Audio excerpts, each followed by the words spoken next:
With wounds numerous at his coins, Fox was warned of becoming the world's worst gravity experiment if he continued, reacting excitedly as if chased by bees.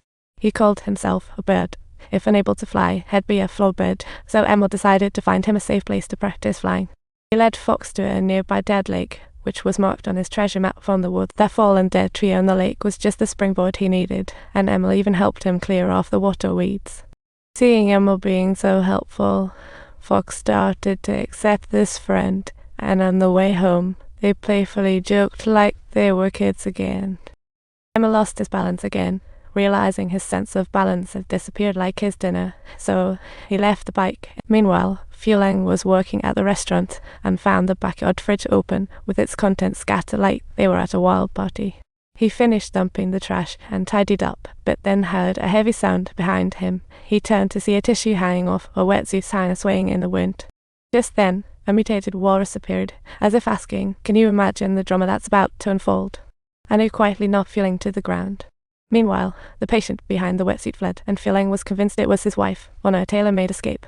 Just then, the restaurant owner arrived to truly the walrus terminator and stopped it, but somehow its foot got tangled in chains, making pitiful ugh sounds.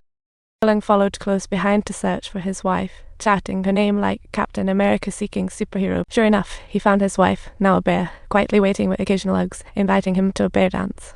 Fueling was so scared by this scene that he stepped back, sending a signal to his wife that she should give up on the dream of him ever loving a bear. He left, and Fueling returned to the restaurant to learn the walrus was his sister in an unexpected family reunion. Fueling told Julia about his wife. Instead of reporting, she joined him in searching the woods for Luna, battling through rounds with no success. They searched for ages without finding his wife, but stumbled across Emil's bike instead. What a chaotic detective story. After bringing the bike home, Fueling tried to wash his hands, only to find the sink clogged, discovering animal claws during the cleanup like an impromptu suit. Fueling realized his son was infected too, due to many bug battles, so he locked the door and waited outside for Emil. Fueling wanted to check Emil's hands but was denied. Emil resisted, like a teenager avoiding family inspection. So Fueling brought out the bike for Emil to ride, but Emil knew he couldn't balance it anymore, like he was saying, "Are you kidding me?" Worried about the shelter, he ran, but his dad held him tightly, guiding him home like a bird. Dad decided to help him cover up the illness by adding pressure relief medication to Emil's meals, ensuring he could smoothly deal with the growing fangs and nails every day. And since mutants had sharper hearing than normal humans, he made Emil wear earplugs, while Emil wondered to himself, "Is this my new style?"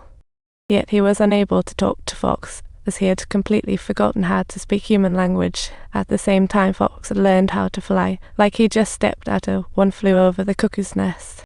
He climbed to the top of a tree to survey below, preparing for a gravity experience, and just as he was about to touch the ground, flapped his wings, seemingly shouting, "Daddy, Dad."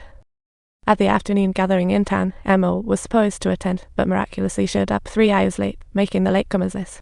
Upon learning this, Fueling panicked like an office being turned upside down by mischievous kids, calling Emil more than 20 times without a reply. Worried Emil hadn't trimmed nails and shaved, as agreed, Fueling found him in the kitchen, grabbed his hand, and saw claws grown like tattered rags.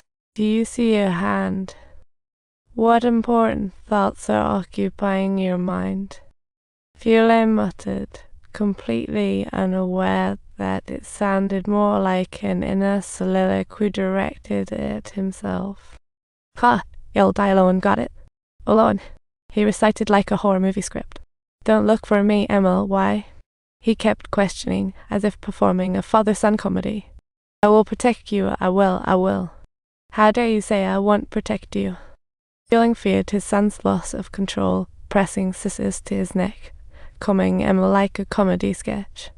He always told his son what to do, never considering Emil's wishes, suddenly realizing, "Oh, I've been hit hard." After hesitating, Fueling let his son choose, instead of carrying earlier conflict.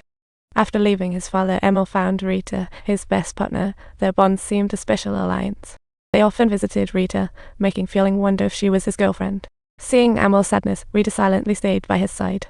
She led him away from the noisy crowd into a cornfield, as if on a secret date, where they finally opened up to each other.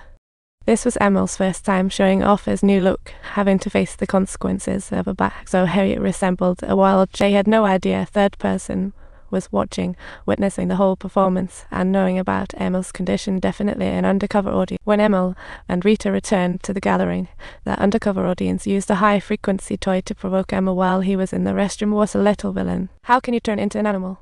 We're brushing. The sound tormented Emil like an inescapable psychological game. He attacked his classmate, resembling a mutated school violence flick, and Emil escaped like a successful getaway. Soon after, the police arrived to capture Emil. Any mutant showing signs of threat seemed to raise alarms, turning them into prey. Cops with guns marched to the cornfield like judges of death for Emil. Emil darted through, saving himself.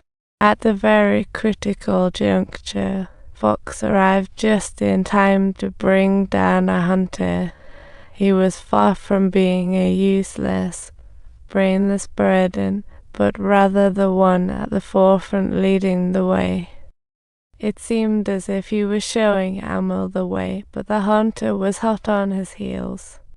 The flying fox was shot down, and Emil witnessed this, as if seeing planets collide. He rushed to pick up Fox, calling his name, and Fox looked confused, realizing who he was only for a second. Due to severe injuries, Fox fell silent quickly.